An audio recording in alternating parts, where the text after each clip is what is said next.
Sadhu, good evening, dear Dharma brothers and sisters. Just wondering if you can hear me. Give me a hello if you can hear me well. Thank you so much. I saw some hands coming up because it's raining quite heavily outside from where I am now. So I really can't hear anything else. My name is Monita, and on behalf of Buddhist Mahavihara, I'd like to apologize for the slight delay today because Bhante, Dr. Chandima had a slight issue of electricity power. He's in Sri Lanka now. The electricity came back on, so he needs a few more minutes to settle down and prepare. So hope you don't mind to have to wait a bit for Bhante. Yeah, thank you so much. Anyhow, I would like you to welcome back to our Monday night Dharma Dana Sutta class, study class with Bhante, Dr. Chandima. Today, Bhante Chandima will be discussing part 6 of the Pattakamma Sutta, accomplishment in morality, which is Sila. This Sutta class is sponsored by Albert Hawking, Te Bun Hui, and may they and their families be free from ill health and suffering. May they and everyone here be well and happy. So if you excuse me, I'll go off camera first. We'll wait for Bhante to come back. So feel free to take some refreshment or get yourself comfortable. And we'll start in as soon as Bhante is on camera. Yeah. Thank you so much. Sadhu. Sister Monica, I'm here. You made it. All right. Thank you. Thank you. Yeah. I'll just I'll skip the introduction today because I think we don't want to waste the time as well. So I'll hand you to the class to you. Thank you. Okay, thank you. Thank everyone. you. Thank you, Sister Monica, for introduction. And good evening, Dhamma friends. There was a slight delay because of the power issue. It's raining. Hopefully there is no lightning. Anyways, good evening once again. Before we get started, let's pay respect to the Buddha. Sadhu, sadhu, sadhu. Namo tassa bhagavato arahato samma sambuddhassa. Namo tassa bhagavato arahato samma sambuddhassa.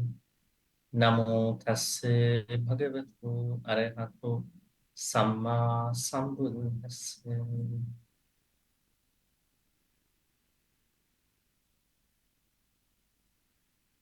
Right? Today is going to be day 37 of our Sutta discussion series. Pattakamma Sutta's another section will be covered today. Today we are going to discuss about the accomplishment in Sila. That means we discussed about the 4 wishes long time ago. And at the end, the Buddha says that if somebody wants to accomplish the 4 wishes, that person has to accomplish these 4, another 4 spiritual qualities.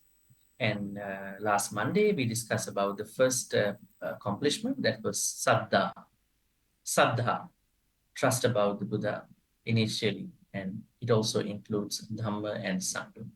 And today we are discussing about Sila. That means in order for you to, as a layperson, to fulfill your wishes, lay people wishes, you need to have some sort of Sila. So we had to discuss about Sila that is relevant to your life, right? Sila can be discussed from many angles, many perspectives. Let me again remind you the 4 wishes. The first wish of a layperson is to have wealth, acquire wealth in righteous ways. Second wish is to, after acquiring wealth in a righteous way, layperson wants to have reputation, good reputation. That reputation has to come naturally. The third wish is, now when layperson has money acquired from righteous ways, and then good reputation come from good in a good way as well. And then the third wish is to live long, to enjoy the life. And then finally, there is a wish that is to be reborn in a good place, in a better place. So this is what we've been discussing as the wishes. So in order to fulfill these four wishes, a layperson should have lots of trust about the Buddha, Dhamma, and Sangha. That the other day, we were talking about how to make trust, how to create trust in your life. Let me ask you how to make the trust. We have to understand the 9 great qualities of the Buddha. I think in the last Monday's notes, you can see those 9 great qualities and how you need to understand them. So the more you understand those 9 great qualities, uh, the more saddha you are creating for yourself. Otherwise, saddha is not just a devotion. A lot of people, they misunderstand. Saddha to them is a devotion only, just a simple devotion. But yes, there is a devotion. But that devotion has to come from an understanding that the Buddha possesses 9 great qualities. Actually, if you want to know more about Saddha, then you need to have good understanding about the 6 great qualities of the Dhamma. Not even Buddha and Dhamma, but also you need to have a good understanding about 9 great qualities of the Sangha. That is a full, complete way of being into Sattva. But here we understand it is basically to understand about the Buddha's 9 great qualities. Okay, without further ado, let's jump into the Sila Sampada. Let's see the text first. How did the Buddha give that? All right.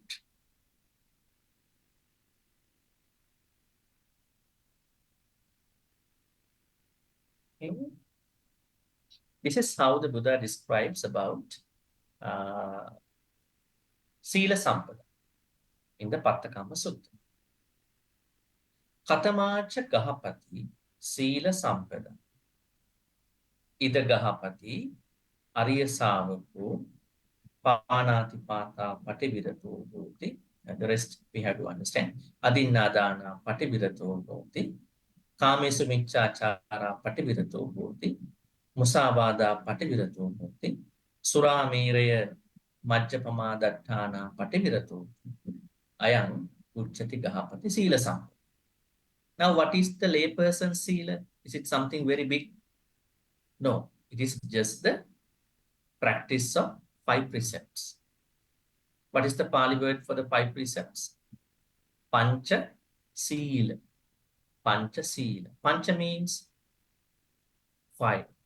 Sila, Sila in that way we understand morality. So basically, a layperson should continue practicing 5 precepts.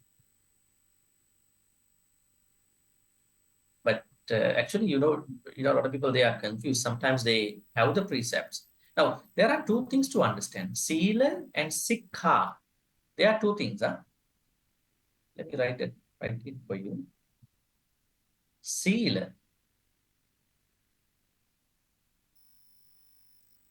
Sila. And here, Sikha.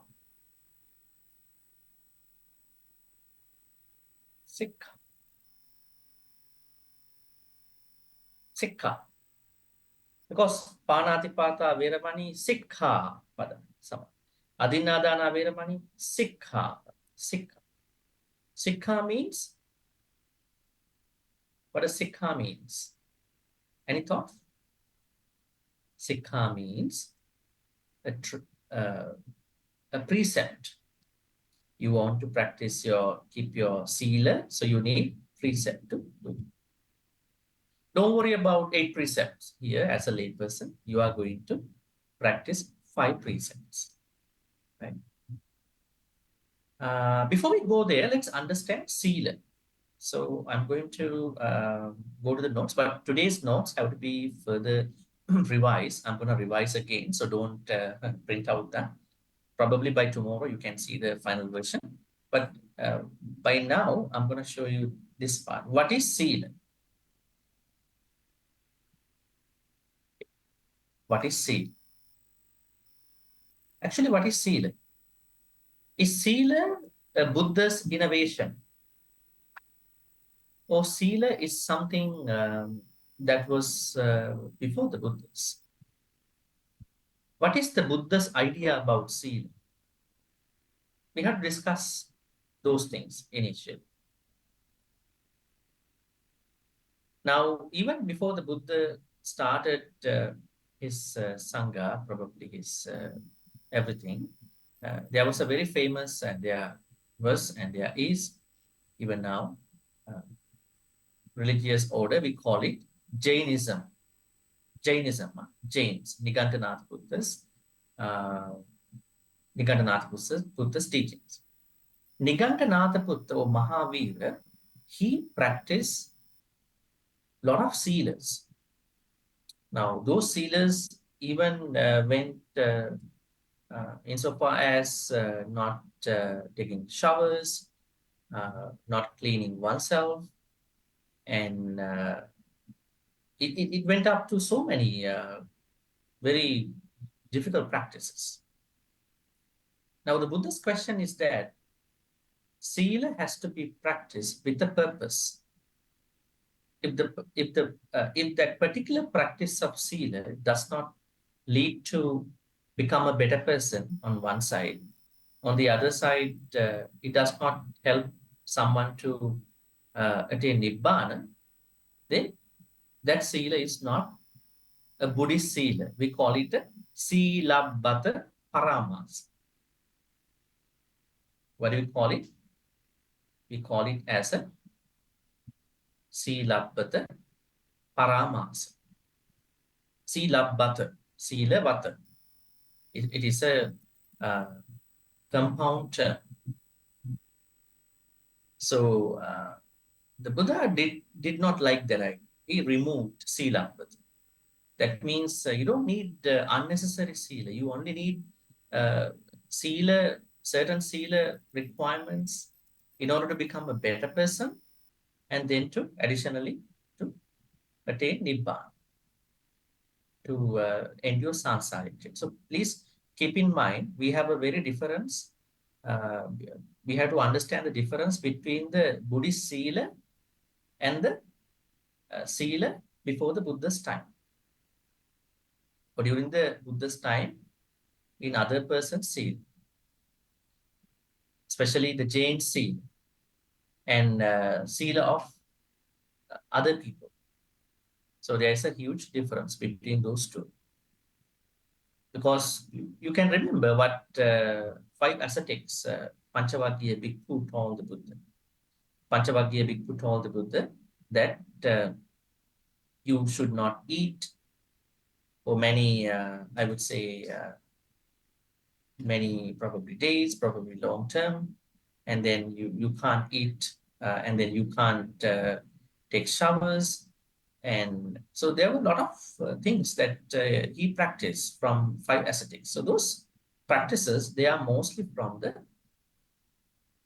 Jains, from the Mahavira's practices. So they are unnecessary sealers. One day when the Buddha was, walking somewhere, he found out certain Jains. They were practicing very extreme sila. They were naked actually. It is also a sila, naked, being naked, because they are torturing themselves. Finally, sila will take you to torturing, probably giving a lot of pain. And then they were naked and they were trying to expose to, I would say, heat, hot sun. And then the Buddha asked them, what are you doing over there? What is your purpose of doing this thing? Then the Jains told the Buddha, Bhante, we are trying to uh, pay the cost of our past karmas. We are trying to uh, pay the cost of our past karmas. Now, their purpose of practicing Sila was to uh, pay for the bad karmas they may have done in a past life. Even some people in our societies may have this kind of thought that the more they uh, exposed to pain, they think that their bad karmas will be finished, right? So the Jains had the same idea. Then the Buddha asked them, then how much bad karmas you already paid off? Then they said they don't know. So their purpose of practicing those kind of very extreme things was to pay for the bad karmas. Buddha said, we never know. Just be a good person. You don't have to be very extreme on the practice, extreme on your seal. So uh, the Buddhist Sila is different from Sila of other religions, other philosophies, other teachings. That's why now for a layperson over here, you can see the Buddha only recommended 5 precepts. Why did the Buddha recommend only 5 precepts? Now you might perhaps think that I can also take 8 precepts. Is it very easy for all of you to practice 5 precepts in a day on a daily basis? What do you think?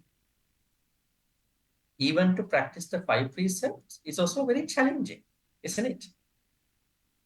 Right? So it is better to stick to the 5 precepts because then you are becoming a better person. If you go to 8 precepts, you will see the number of precepts can be little more than 5, but that has a different purpose.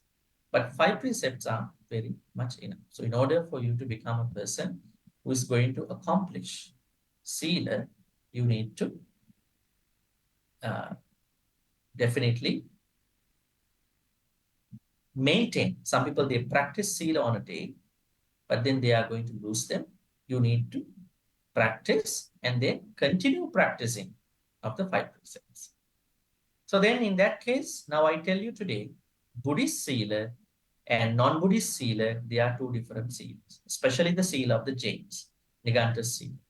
Because Niganta Sila is just to pay off the bad karma and it's too extreme.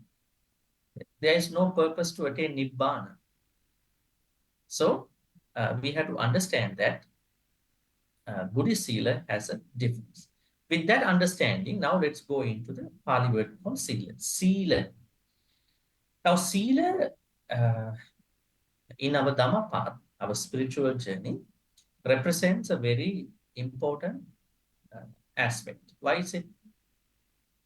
Before we are going to do any good karma, we must have certain level of Sila.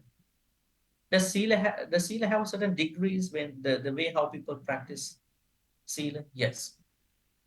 Let's say there is someone who is going to do a dana, offer dana to venerable monks, maybe give something to somebody.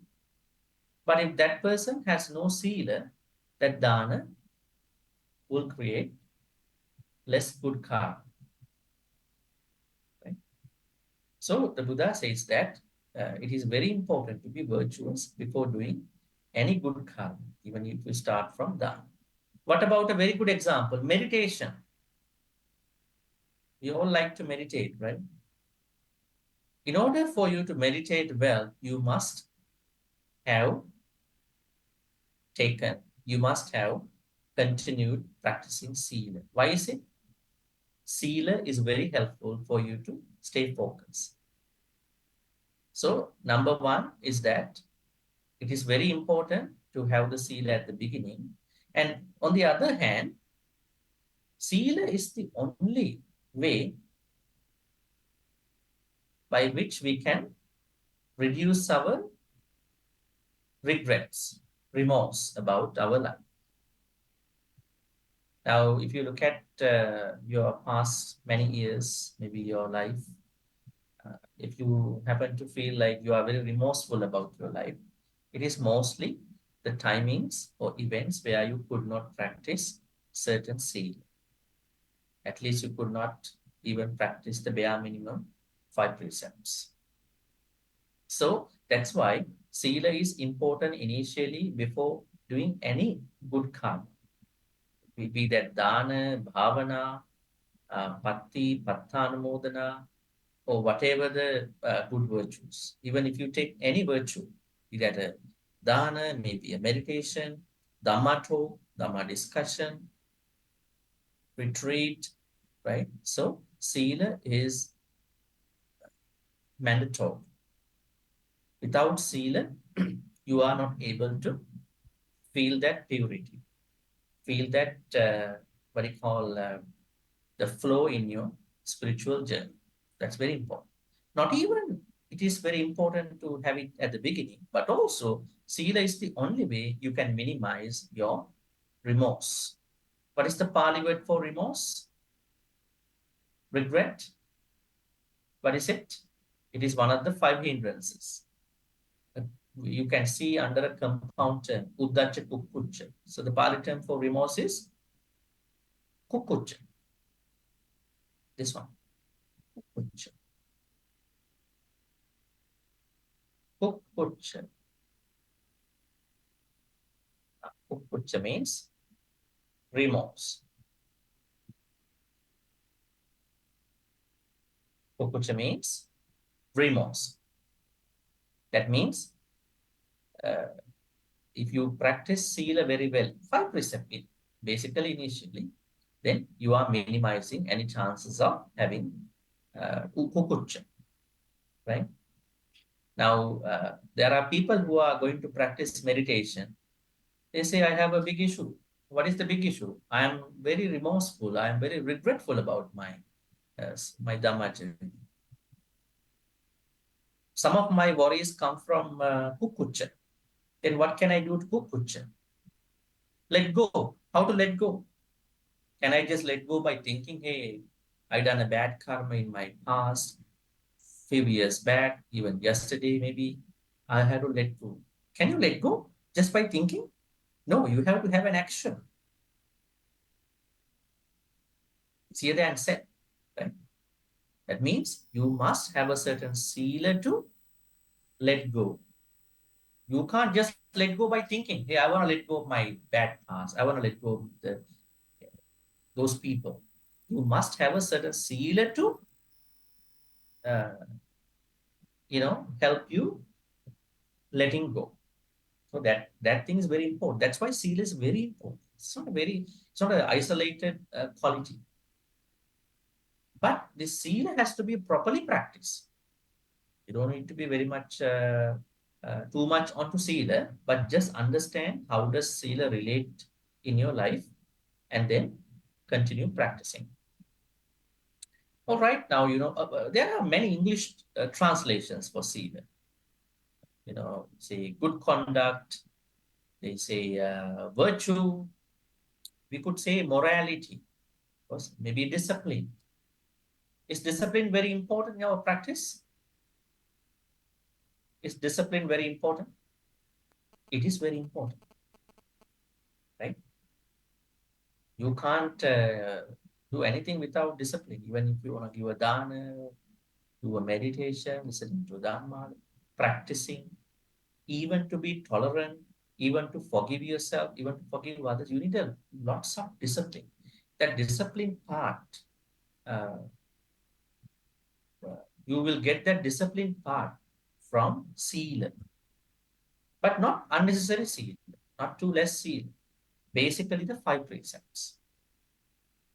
So now we know the word called sila. Then there's another Pali word called sikha. What is sikha?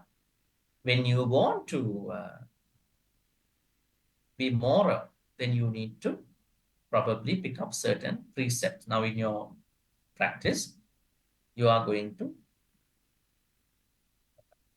practice 5 precepts. We call them pancha sikha, right? But at times you will practice what you call 8 precepts. There's a sutta in the Sutta Nipata. This is sutta where Buddha told people to practice Sutta Nipatas. Sutta Nipatas, Dhammika Sutta. Dhammika Sutta. About the 8 precepts. This is the place where Buddha recommended 8 precepts, but it's not mandatory. You may do it on a full moon day.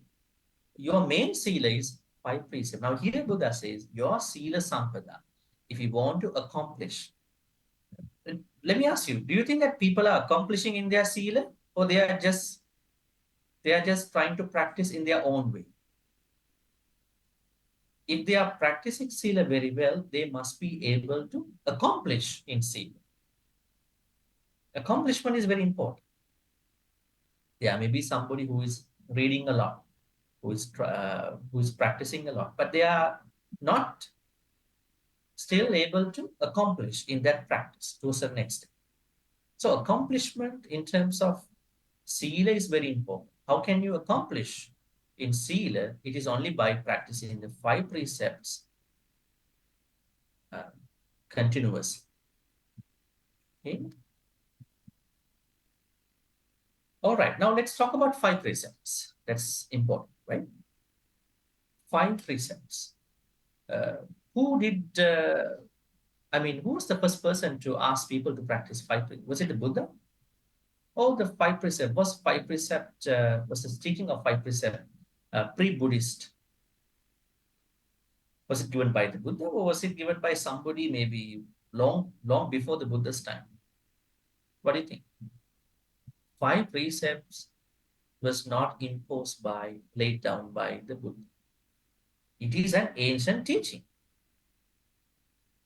It's a very ancient teaching. But the way how 5 precepts are being practiced by people, where the way how the Buddha explained 5 precepts is different from how other teachers explain 5 precepts. That thing we have to understand. We have to understand how did the Buddha explain these 5. Now let's take the first precept, Panatipata, Veramani, Sikkhapada, Samadhiya. Panatipata. Panatipata means, Pana means a living being, basically a human. Basically a human. Then you can go down to other beings. Basically a human. And then Atipata. This thing we have to understand. Atipata. I'm going to,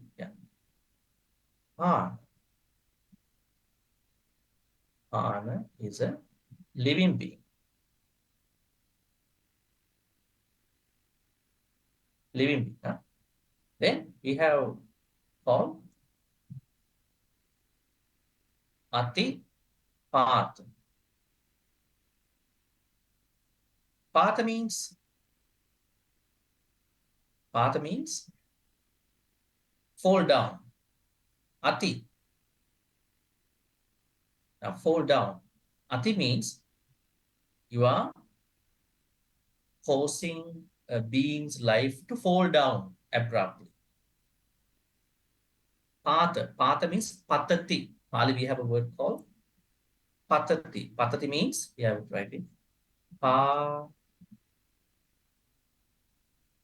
Patati.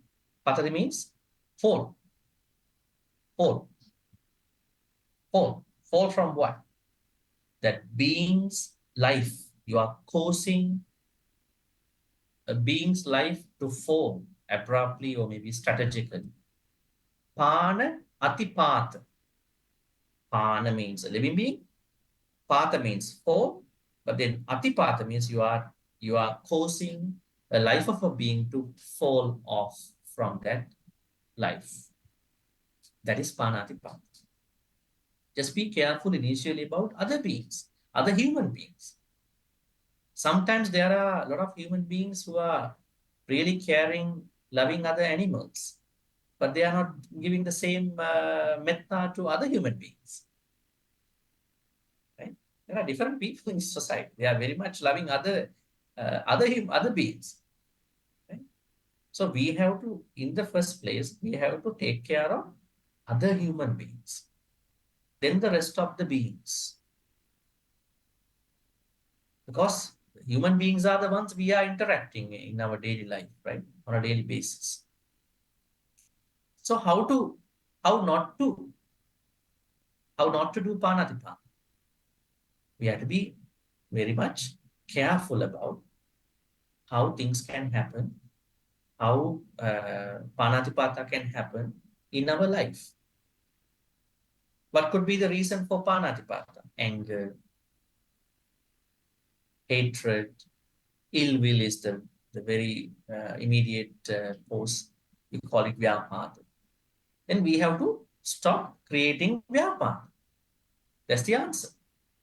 If we take care of our thoughts from vyapada, no panatipata will come. Right? It is a big issue in today's world. Huh? Because there are a lot of massacres happening, shootings happening, stabbings happening. Still, we have to understand people. A lot of people cannot understand the importance of a life. That's why in Buddhism we are trying to say, understand about the preciousness of other humans in the first place. Then you are going to minimize about uh, vyapada thoughts, ill will thoughts. Panatipata can happen from many ways. Now, one way, the very regular way is that you don't know how to take care of your vyapada. How not to have vyapada, ill will. Then we must create a lot of metta. If we have a lot of metta, then there is a very lesser chance of having vyapada. That means we have to always create more metta to us, more metta to other people. Always keep the metta practice all the time. So ill will can be stopped so that there is no panatipata in that case. Otherwise, don't try to think that not to kill is the way. We have to find out what conditions cause me to break this panatipata. There are, in Buddhism, we are very much concerned about the conditions. When conditions arise, people are going to do bad things. They are very good people uh, without the conditions. But when conditions arise, that means when hatred arises, when ill will arises, they are very incapable of practicing uh, five precepts. So if we know more about the conditions, then we are very good people all the time. Not in the temple, not during the Sutta study, not during a retreat. We are good all the time, 24/7, 365. Let's understand the conditions, how conditions will take us to uh, breaking precept. So number one is panatipata. My advice to you is that try to be very careful about the conditions that take you to break in the first precept. But what are the conditions? Try to lower events that will take you to ill will, vyapa. How to do it? Practice metta as much as you can. Metta practice will take you to that level, so that you are always ready not to pose any panatipata, right? And then what about the second one? Now, at the same time, you have to understand that there are issues with other religious traditions when it comes to panatipata. Now, if you look at some other traditions like Nigantanatha Buddha's tradition, they are kind of very extreme about panatipata. They said, not even this kind of killing, but also you are not supposed to do certain things like don't drink water drawn from the lakes and rivers. Then his followers, they start to what you call not to drink water taken from the rivers and lakes. And they were asked initially, eventually, you need to boil the water, right? You boil the water and drink the water. But Jains didn't know when you boil the water, you are killing all these bacteria, right? But as Buddhists, we cannot be like this. Yeah, we have to take care of our life. We are not boiling the water just to kill the bacteria in the water, right? So we are not looking at that particular event that way. But James said, no, no, you can't even drink water. You can't even drink, um, water that is not boiled. But they didn't understand that when you're boiling, this is happening. So at the same time, they said you cannot walk without sweeping the floor. You have to bring a broom. Bring a broom, sweep the floor before you walking, and then you go wide. There may be some tiny creatures on the ground there. Is it practical? Can you bring a broom everywhere where you go? Would that be a practical thing? That is not going to be practical. You might be a little bit a funny person, huh? Like a witchcraft person, bringing a bringing a broom everywhere you go. They said you sweep the floor before you touching that part. Step on that kind of level. Step that area of the floor. Buddha said, if you know that there are certain creatures, then you can do it. But if you don't see them, this is not going to be practical. Even if you take a very practical example, you are having a cough. You can't cure your cough, and then doctor will give you a medication like a syrup. And what does a syrup do is that it will cause you to be drowsy, sleepy. Then the syrup is going to work on. What is happening is that syrup is going to uh, take down the bacteria, right? But what if you think, okay, I cannot go see the doctor because this syrup will kill all the bacteria, right? And so then you are harming yourself because you are going to be more sick, then you are going to die just because you are going to save that kind of microorganism. But the Buddha says you have to take care of yourself. You are not looking at being healthy or taking meds to make you healthy in a way that you are going to kill other animals, tiny beings. So Buddhism looks at panatipata in a very practical way. Right? But if you see that there are certain animals with your naked eyes, you are going to help them out, probably going to clean them before.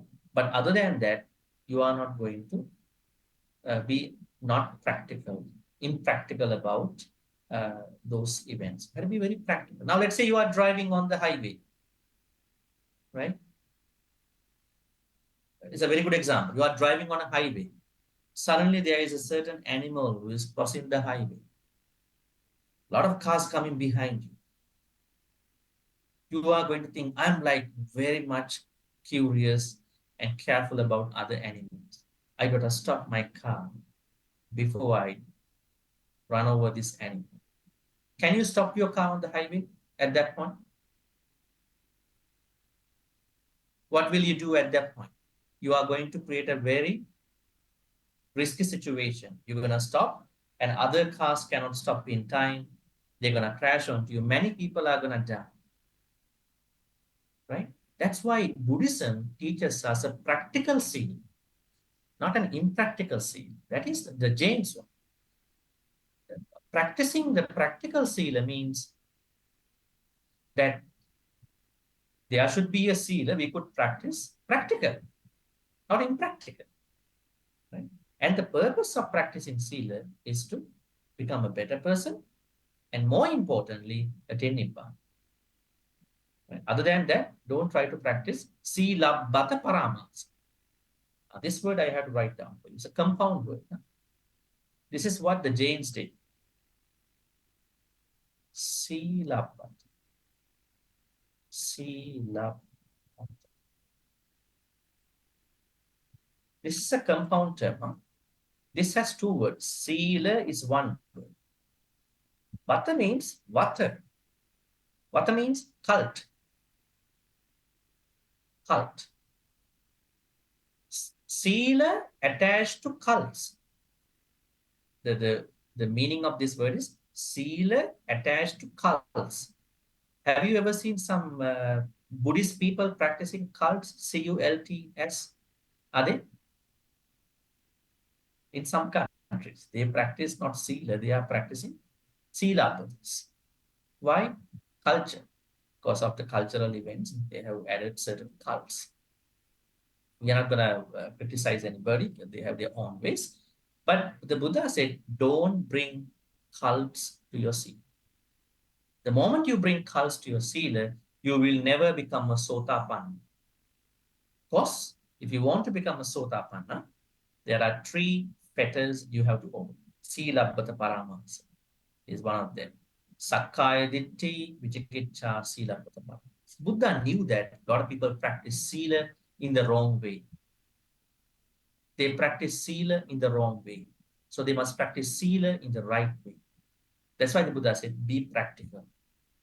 Be practical when you practice sila. All right, that is panatipata. That means we have to be very practical. Practical doesn't mean that we do the way we want. We are really compassionate. We are really kind to us and to other beings. But we have to understand how to practice it in the modern world, in our life. We cannot practice Sila like in the 6th century BC, right? Can we? We cannot. Because this is not that time anymore, right? We have to practice it in the proper way according to our situation, timing. Second Sila is, let's go to the text here. Panatipata. Pativirato means you are going to abstain. Huh? Abstain from panatipata. Pativirato. Pati. Pati. Actually, pati means continue. Continue. Virato. Continue abstaining. Because this is also another part of Sila. Some people practice Sila on one day. Maybe when their mood is good, they practice it. Buddha said, no, that's not enough. Pativirato. Continue practicing. Continue practicing, not just one day, not on a retreat. I'm so good. Who is bad on a retreat? Who is going to be unwholesome in a retreat? Let me ask you. Who is going to be a bad person in a retreat? They are old. Yeah, their mood is good. They are already having good sila.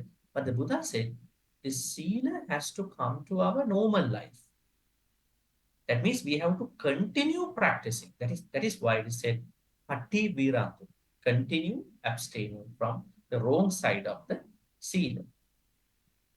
Then, now we go to the Adinnadana. Adinnadana means, let's try to see a deep combination of the words. Huh? Adinnadana. Adinnadana. Now let's take out this part. Dinnadana. Dinnadana means Dinnadana. That means you are only accepting what other people gave to you.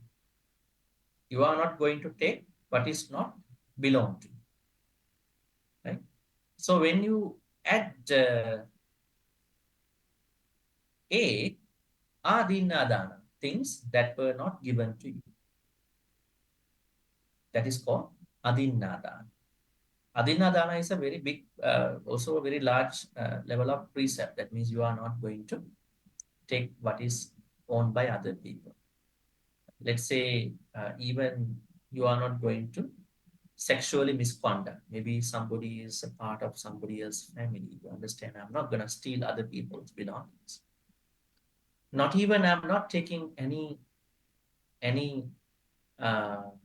thing that is not owned by me. I return what is not owned by me. I'm very true to myself. I'm very honest to myself. One day you are going to achieve everything. Those people who have been very honest to them, they will accomplish everything one day. That's why the Buddha said Adinadana is very important. Those people who have done Adinadana in their past life, they receive things sometimes, but then they are losing stuff, lose their profits, they lose their people, they lose their money. Why? They have taken other people's stuff by force or maybe secretly. Adina. So as a layperson, don't need to be complicated. Just be honest to yourself. Don't take what is not owned by you, what is not belong to you. Just practice like that. That is Adinadana Veram. Not even Adina Veram, Adinadana Pativirato. Pati means continue abstaining from taking what's not given. Continue. Continuous practice. Then the third one is, remember there's a nice story, actually, very good story. I can't remember the exact sutta. There was a monk who went to a tree and then he smelled a flower. Then a Deva came to that place. Deva said, "You are a thief. Because you are a thief." He said, "Why? This tree is not belong to you. Can't come and smell this tree, the flowers." That is how Deva thinks. Because it is said that all these trees, they carry tree spirits, Rukha Devata, right? That means we are supposed to be very careful about what we don't own. That will really help us understand more about what we have and what we don't have. Third one is Kamesu Michachara. Kamesu means sensuality, Michachara, misconduct. This is more about sexual misconduct for a layperson. Right? So, how to do it? The most important thing when it comes to sexual misconduct is respecting other people's relationship, at the same time not cheating on the persons. Like in the what do you call Nakula Pitu Sutta in the Anguttara Nikaya, where Nakula Mata, Nakula Pita, this couple, they were 500 lifetimes Buddha's mother and father. They were Sotapannas. They went to the Buddha and then they told the Buddha, Bhante, uh, ever since I married to uh, Nakula Mata, for probably 40 years, I even did not have a single thought of going to another lady. What about my physical actions? I had never cheated on. And after that, Nakula Mata is saying the same thing. Bhante, ever since I was married to this man, Nakula Pita, I didn't have even a single thought of any other man. What about physical action? So we both want to be reborn together. Sotapanna people. Sotapanna couple, one Sotapanna couple is telling the Buddha Bhante, we have not cheated even in thoughts. We want to be reborn in the next life together. Is it possible? Very interesting. Buddha said, yes, you can. Taking a risk for another life should be okay because we already Sotapannas. Even Sotapannas want to be reborn together as a couple. There may be a person in this life who want to become a monk just to become a Sotapan, isn't it? But this couple, as lay people, they became Sotapan by being lay people. And they want to be reborn together. In today's world, there may be a lay person who wants to simply become a Sotapan, wants to become a monk, wants to become a nun. You have to think about contrast between these two. Is it very necessary? Is it very necessary for me to become a monk? Is it very necessary for me to become a nun? If you want to become so, you can go ahead. But in order to achieve spiritual attainment, might not be necessary. Because whether you wear the robes or not, it is your training the mind, training your thoughts. You might think your lay life is a very difficult place. You have to think about how you're gonna look at it. You are not supposed to be someone who is running away from the problems, who is going to overlook the lay life. Right? Anyways, Kamesamichachara simply means not cheating on your other person, uh, better part, better half. That means you are going to practice uh, sealer, a very good sealer between, you know, two of you. At the same time, you are not, that will never take you to misconduct, sexual misconduct. There are more information, but I'm not trying to say everything, but just to tell you, not cheating on each other, even in a thought. Because today there are a lot of temptations to many, right? Wherever you go, you have a lot of temptations. When the temptations are coming to you, you are trying to understand the temptation. This is a temptation. I'm not going to be a victim to that temptation. I'm a strong person. My eyes, my ears, my nose, my tongue, my body, my mind, stronger than those temptations. Might be challenging to all of us. Dhamma is a little challenging. It's not a fairy tale, huh? But you are trying to strengthen your, uh, what do you call, indriyas, and you are practicing saddha, viryas, satsamadhi, panya, those spiritual faculties, so that you are able to understand those temptations and then to act accordingly in a better way. The fourth precept is called musavada for a layperson. How to practice musavada in your lay life? I think you may have a lot of questions at the end. Can I tell a white lie? Number one is that try to be surrounded by among kalyanamit. So you don't have to be bad all the time. When you are with kalyanamitas, you don't have to even think about a white lie because they are not making your life very complicated. But when you are with unnecessary people, you have to protect them. You have to defend them. So you are carried out by a lot of unnecessary things. That's why the Buddha said the first blessing in our life that we can achieve is being with the Kalyana Mitras. Where did the Buddha say that?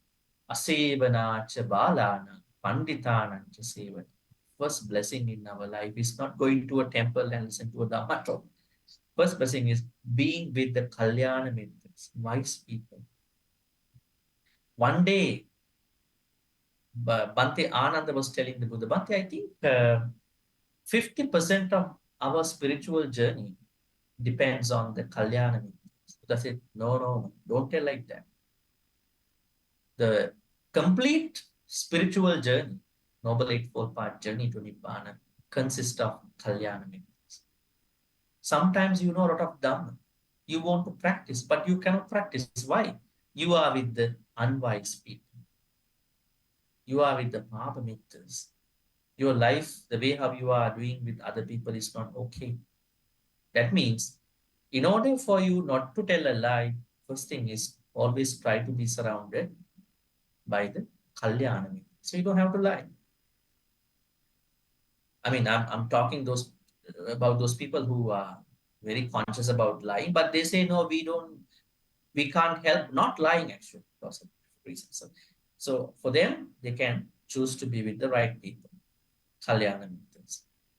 Now, the other aspect of this lying is the what you call the truthful speech.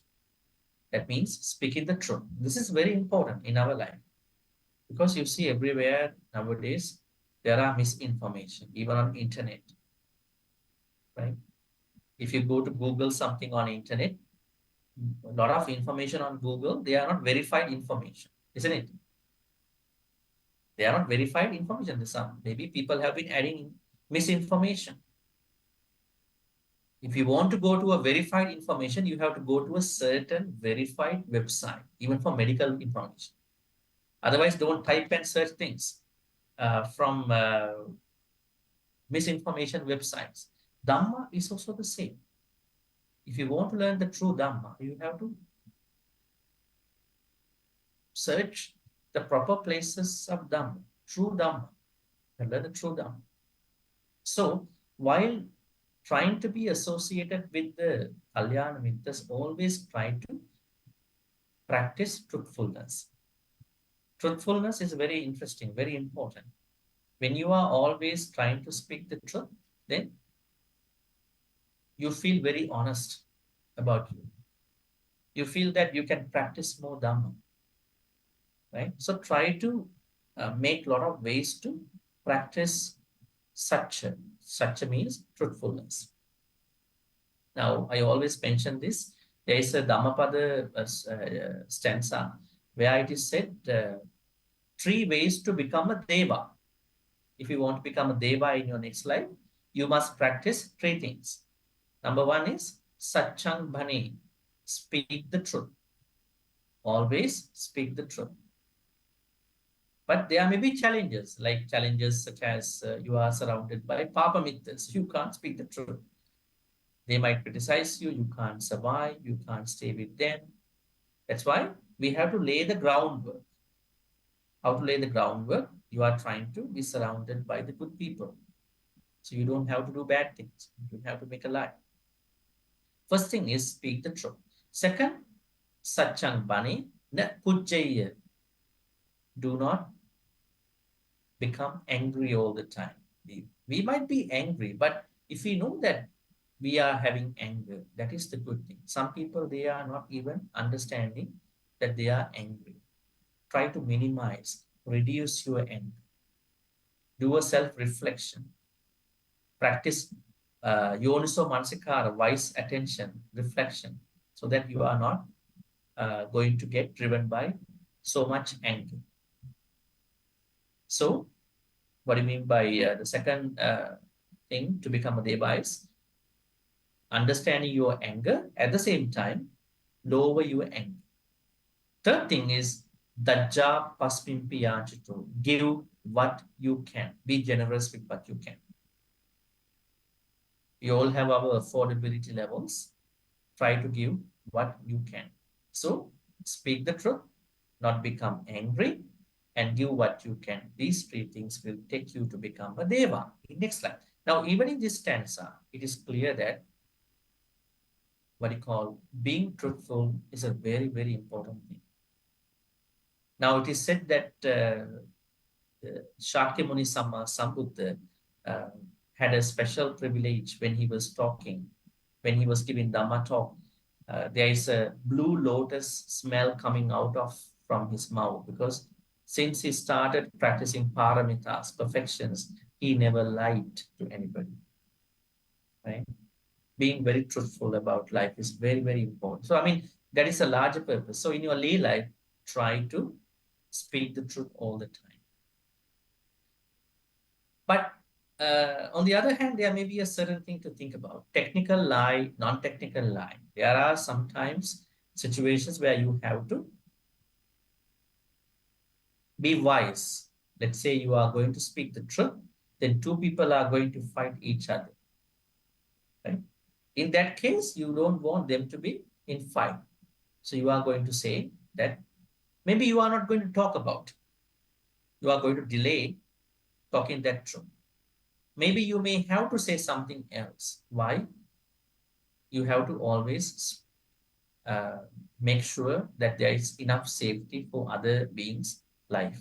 But one day you should be able to tell them the truth. Why did you say like that? Because I knew if I could tell that particular thing, I knew there would be a fight. There would be an unnecessary argument. I wanted to, because I want to practice Panadipata, Viraman. Right? By practicing the 4th precept, I don't want to break the 1st precept, isn't it? You might keep the 4th precept, Musavada Veramani, then because of that, you are going to break the 1st precept. So while you are keeping the 4th precept, you must also have the 1st precept, because all these come as a set, right? So Musavada Veramani, Pativiratu, continue abstaining, speaking untrue, false, right? You look at a lot of information in today's world, a lot of misinformation, news, right? Probably wrong information. That's why you have to be very careful. Even when you do anything on social media, you have to be very careful whether you are sharing the truthful information. Sometimes you are sharing things that are untrue, and your people whom you trust also believe those things. Always try to look at whether I can create a truthful uh, situation, truthful uh, this situation to all my activities. The last precept for a layperson to accomplish the Sila Sampada is Surameraya Majjapama. Let's take a look at that. It's a little bit longer one. See. Okay, it's here. Right? Okay. Start from here. Surameraya Majjapama. What does it mean? Did the Buddha ask Buddhists not to drink alcohol? What is the meaning of Surameraya Majjapama? Can a Buddhist drink alcohol? How do we understand this? Some people misunderstand this. Now, what we understand with Surameraya Majjapama Dattana means, Veramani means, you are not going to drink any beverage, any drink, or eat any food that will cloud your mind to make a sound judgment. Let's say you are eating 2 plates of rice for your meals, and then you feel that you are asleep, you are drowsy, you don't have the proper mindset to talk to other people and behave well. And you are drinking even a soda drink, couple soda drinks, those soda drinks, a little bit feel out of the mind. This is Surameraya Majjapama Dattana. Then somebody is going to drink alcohol as well,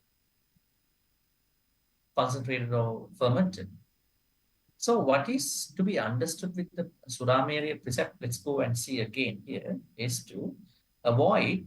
Sura means what you call those drinks made from wheat flour. Meraya, these are concentrated, little bit stronger drinks. Surameraya, these 2 types of drinks will cause you Majja Pamad. Majja Pamad. Let's write it here. What will cause you with this Surameraya? Sura is one kind of drink, and Meraya is another kind of drink. These 2 will cause you Majja and Pamad. All right, let's understand these 2. What is Majja? What is Pamad? Majja. Majja means intoxication. Intoxication. Mother. Pamada means delay. Delay, I would say negligence. So when you are eating too much, when you are drinking too much, what will immediately cause you? What will that particular bad habit cause you? You will be intoxicated. You will be negligent of what you are doing. That is a really bad thing for our spiritual practice. That's why you are going to be very careful of eating, drinking, not to go to much intoxication. Intoxication, pamada, negligence. Atthana. Atthana means any opportunity, any platform where you are going to create intoxication and negligence with wheat flour drinks and concentrated drinks. You are going to avoid any of those platforms, situations. That means you have to be very concerned about the moderation. This is a very important Buddhist teaching. Buddha always told us, eat in moderation, drink in moderation. Right? The moderation part to the food and drinks could be different from one to one, but at least we have a self-discipline about eating, drinking.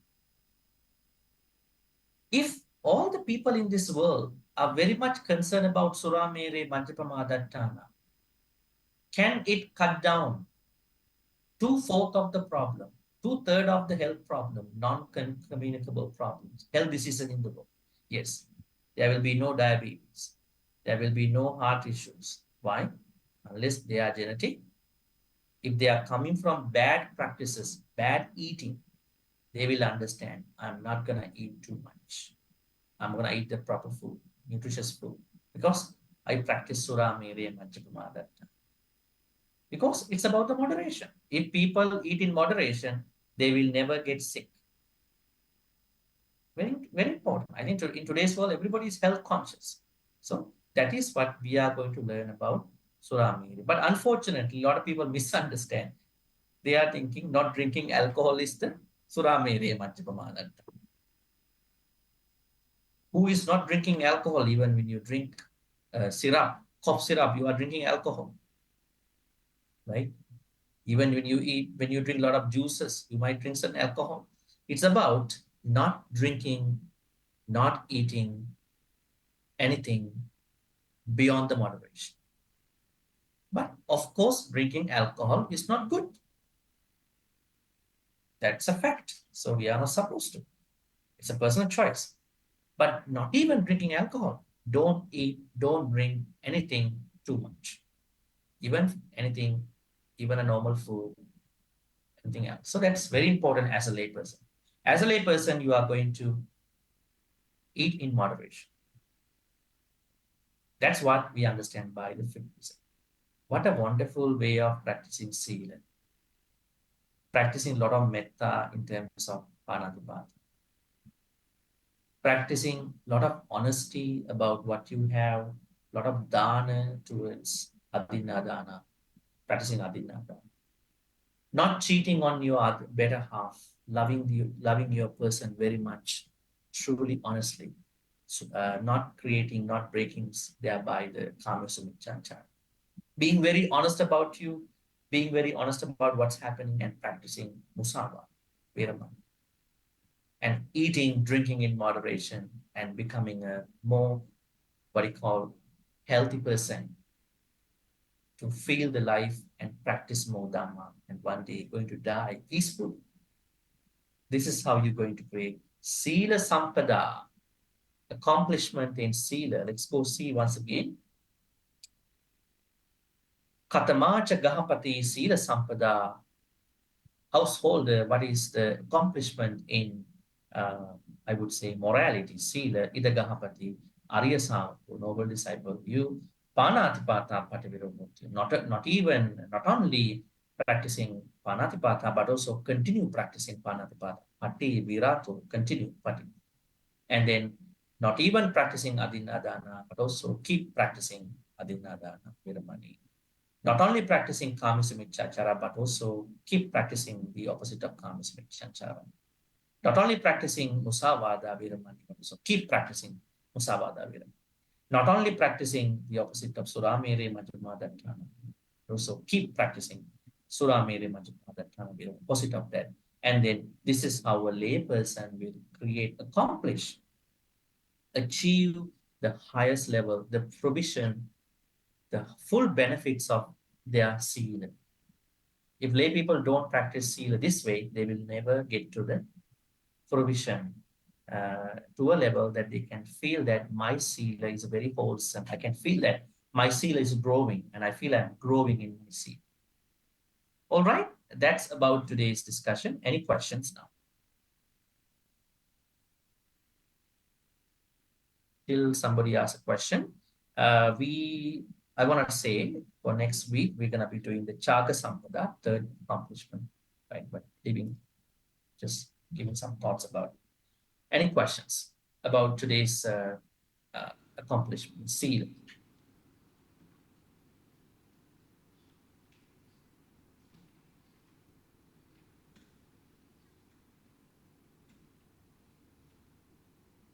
Yes, please. Hi, Bhante, can hear? Yeah, please talk. Yeah, Hi, Bhante, can hear? I don't think I can hear much. Talk I can't nearer, hear, I think. apparently. Yeah. Can you hear me?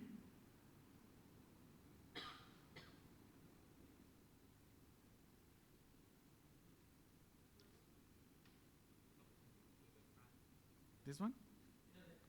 Yeah. Can you hear me? No, I cannot hear. You want to make this louder?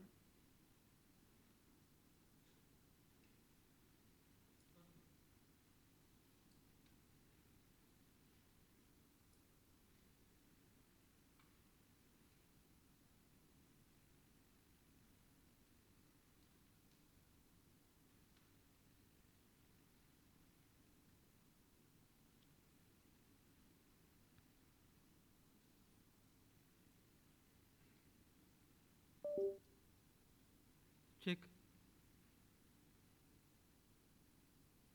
Yes, please keep talking. Hi, Bhante, can hear? Yes, I can hear Ah, you. good. Please go ahead. Thank you. Yes.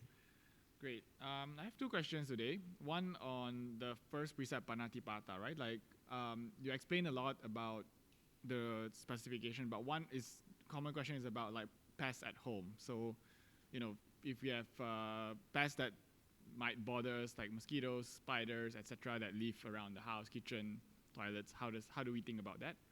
And second question is on the order, right? Like five precept is given in a certain order, like Panatipata and then Adinadana, etc. Is there a reason for the order? Like how do we think about that sequencing? Thank you. Yeah, very interesting questions. All right, pets. Uh, Not pests, pests, pests, P-E-S-T-S. Okay, pests. Well, what can we do with regard to the pest? They call them uninvited guests in the house. But anyways, as a Buddhist, how to think about the pest? I initially understand and encourage you to think if your house is a clean place, if you are cleaning your house on a daily basis, you can minimize unnecessary pests to come out to your house. Very simple example is that if your house is a place where people eat everywhere and then dropping certain items, and then there are ants coming, even those small ones, right? So uh, we can minimize, we can prevent unnecessary pests coming onto our house, even mosquitoes. If you are closing your windows, if you are closing your doors, uh, there is a good chance of uh, preventing those ones to come into your house.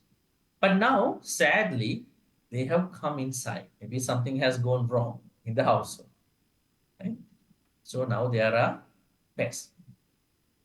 You can't live with the pests, and it will take you to certain unhealthy situations, isn't it? So you have to make a decision at that point. So if you ask me what to do with the pest, in case they come to your house, I always encourage, as a Buddhist idea, to keep your house clean and tidy. But now, if the pests have already come into your house, then you have to make a decision for that, right? Maybe you can chase them away. If it is not under your control, you may have to call a professional. That's how we're going to understand this pest issue. But we are trying to save as much as possible these pests. But don't invite them onto your house by making it a place for pests. That's number one, right? So we can do a lot of things to keep our house a clean and tidy place so that we are minimizing. But in case it happens, then you are going to chase them away. If that is not going to work, if things are not under control, definitely you have to go for a professional. There's no other reason. That's how I look at it. Number two, I'm being practical, huh? Talking from a practical sense. Number two, did you ask me about whether there is a gradual order of the precepts being given? I think yes. If you look at Panatipata, that is the worst, killing other beings and stealing. I think sexual misconduct equally important. I mean, but looking at stealing, I think stealing is more is worse than and lying, and then surameri. There's a probably an order of looking at the akusalas, but it doesn't mean that you only do one thing. That means you have to equally go to the five precepts. But uh, Buddha, maybe that time, this was not given by the Buddha. So the teachers understood uh, the most harmful akusala among lay people's life. That's why they may have given so Panatipata as the first, and then the rest of the ones, gradually, eventually. In our practice, we are practicing all them together. But initially, now say for instance, we are living in a world now. What is the most challenging threat in today's world? Living safe, right? Safe living is such a challenge in today's world. There are a lot of killing happening, gun violence, stabbing, a lot of things are happening. We are all always concerned about uh, killings, right? I think that is number one top priority in every country nowadays. So I think that in that sense as well, we will see that Panatipata being the first one is very is making sense to us. So definitely there is an order. But just because there's an order, it doesn't mean that first is important. The rest of the four are unimportant. They are equally important.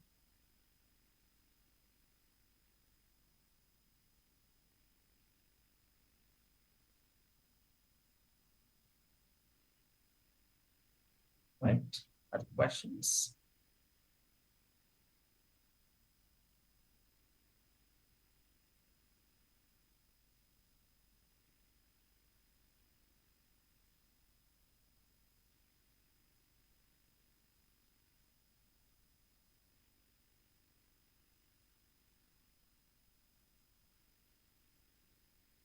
Questions about Sila today, Sila Sampada, how to practice by precepts. We will take a few more minutes.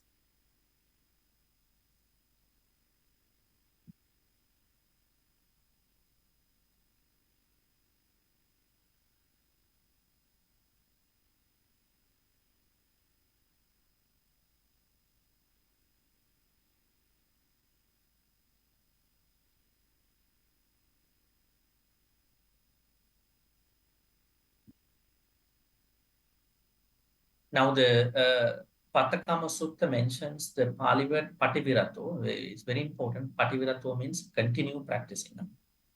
That's very important. Not even practicing. Continue practicing all the way.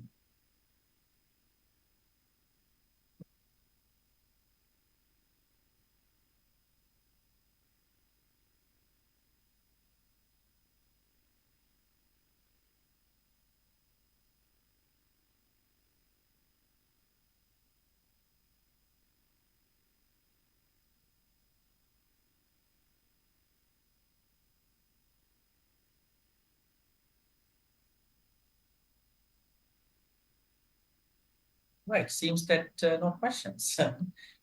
Is it very well spelled out? Probably. Yeah, it's a question. Yes. Sorry, since no question, I ask one more.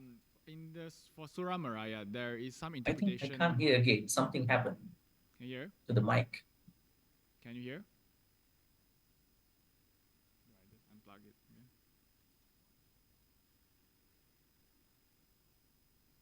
Can you hear me? Something weird with this mic. Bhante, can you hear?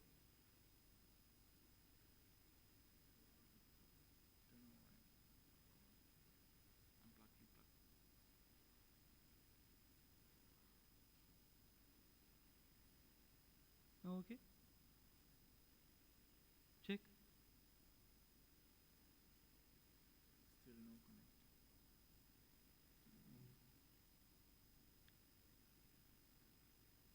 Yeah, should be okay now.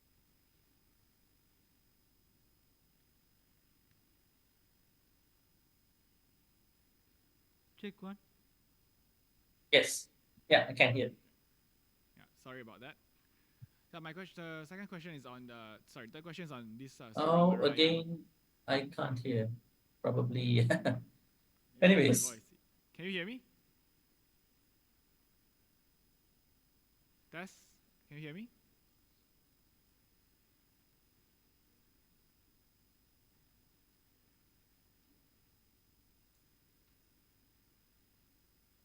perhaps you can come near the near the computer and Can talk. you hear me? Perhaps it's not working.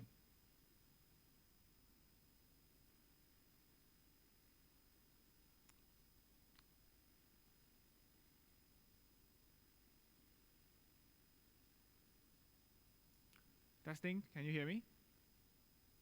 No. No, cannot. No. Maybe you can ask him to come to the computer. I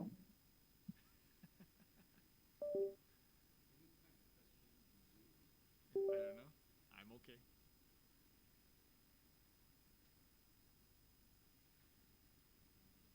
Tess, can you hear? Yes, I can hear now. Okay. Please. Okay. Let me try again, third time. Yeah, the question is on Surah Maraya. So, some people are I've read interpretation where it's more less about the alcohol and the consumption and more Again, I specification. can't hear it. So, yes, something wrong. Maybe you can come to the computer and talk. Probably easy. Yes, come closer.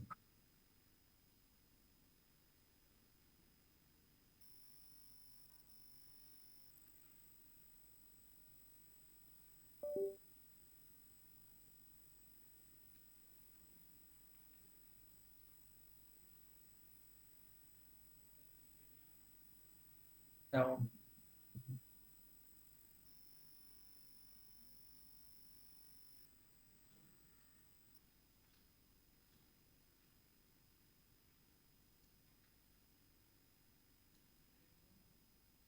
Yes, I can hear now. Yeah. Yes. Yes. Please go ahead.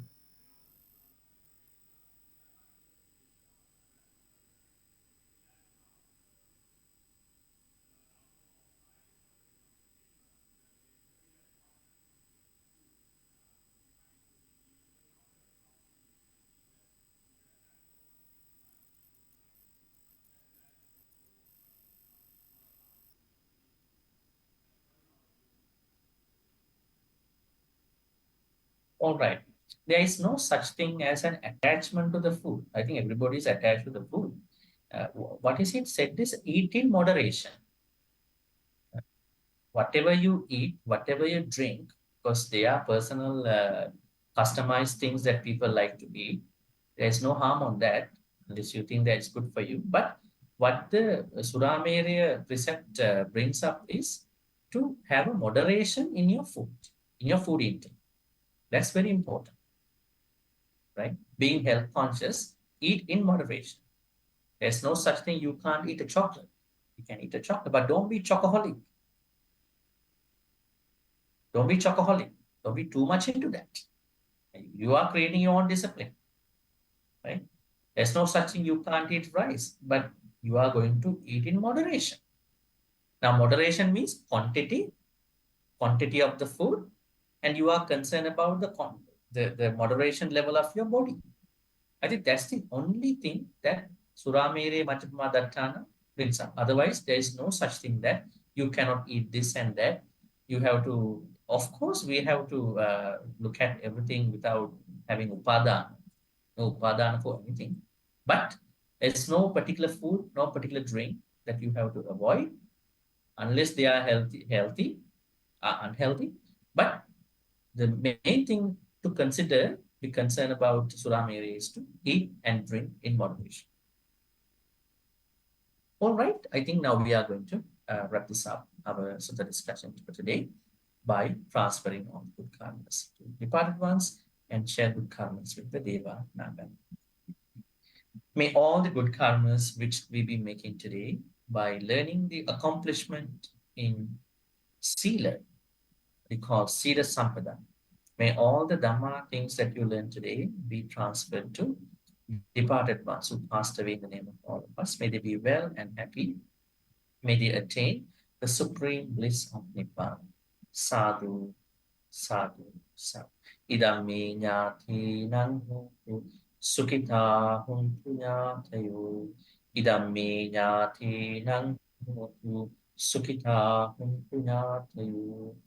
Idam me nyati nang huntu sukita huntu nyatayo. May Deva, Naga, Mahitika also share all these good karmas. May they be well and happy. May they protect and bless all of you for good health, quality of life, prosperity, and safety. May Deva, Naga, Mahitika also finally attain the supreme bliss of Nibbana. Sadhu, sadhu, sadhu.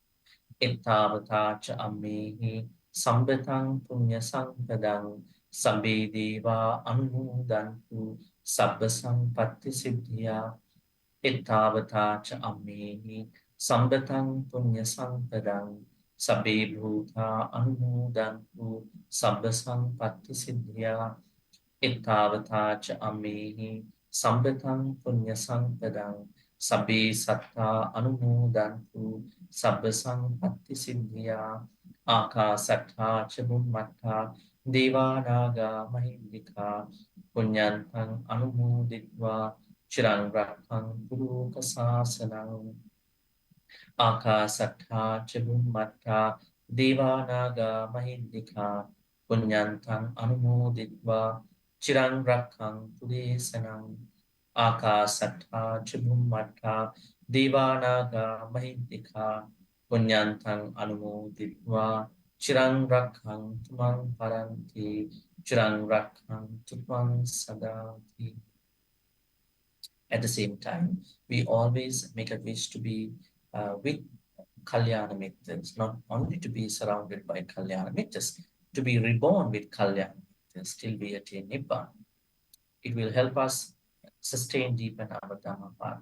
May we be in the company of Kalyana Mitras till we attain Nibbana.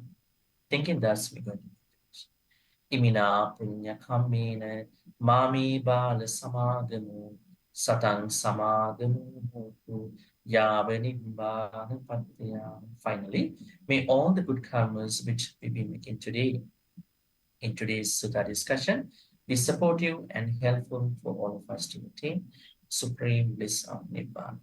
Sadhu, sadhu, sadhu. Abhivadana silisse nichang vaddha pachāino chattaru dhamma vaddhanti ayuvanu sukhang balam ayurarogya sampatti saddha sampatti mevacha ato nibbana sampatti iminati saminchatu. Sadhu, sadhu, sadhu. With that blessings, I'm wishing you a good night. Safe journey back home. We'll be seeing you next Monday to discuss about the Chaga Sampada accomplishment in generosity. Have a good night. Thank you.